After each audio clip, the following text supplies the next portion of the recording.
Hi everybody, this is the first field test of the Crosstour's 4K Wi-Fi HDR Action Camera. Once again, I must stress that we have no connections with Amazon other than the fact that we keep them in business, and the company Crosstour's. The conditions for the test, as you can see, it was bitterly cold.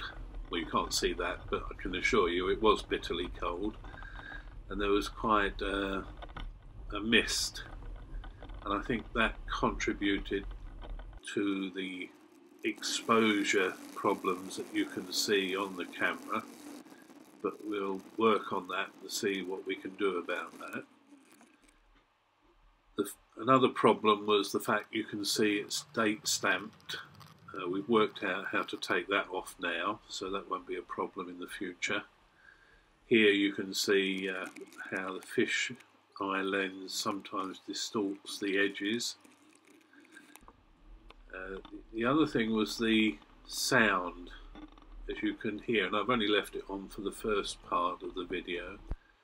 The microphone of the camera is very sensitive, and because it's attached to a mobility scooter, it seems to pick up all the road noise, if you like. And one of the most irritating things, and I've reduced this sound on this video, was the key, which has been a problem in the past, the key of the mobility scooter, which rattles against the frame. When you're riding it, you don't notice it, but when it's been caught on video, it's quite irritating. This particular little piece was filmed with the iPhone 5S, just to show you that we did do some bird watching, and there will be other videos later on the channel about what we saw, where we saw them. This is basically just a test video. Hence the speeded up bits, as otherwise it would be probably about 20 minutes long. But basically we're taking you from the car park at the Wildfowl and Wetlands Trust Reserve at Welney in Norfolk, West Norfolk, right through the visitor centre. This is the main observatory, and then from there right along to the last hide north of the observatory, which is the Friends Hide. This video is in 1080p.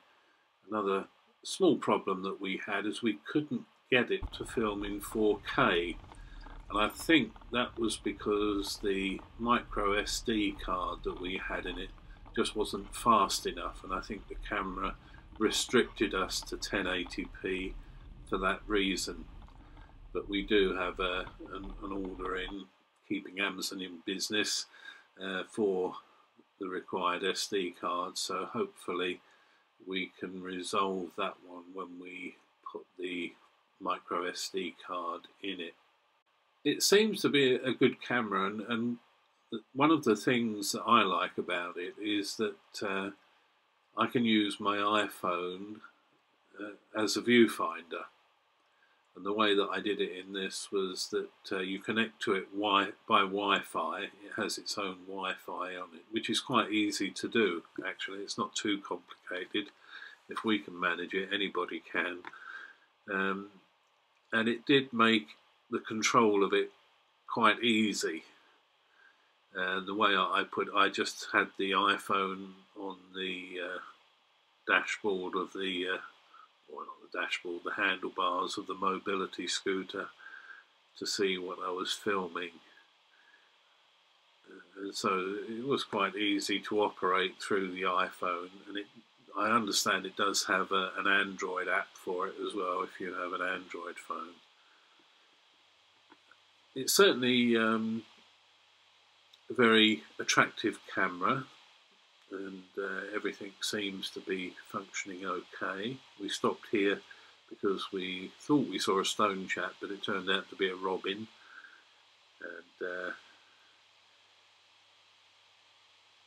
there's plenty of accessories with it, as you'll see in our unboxing video.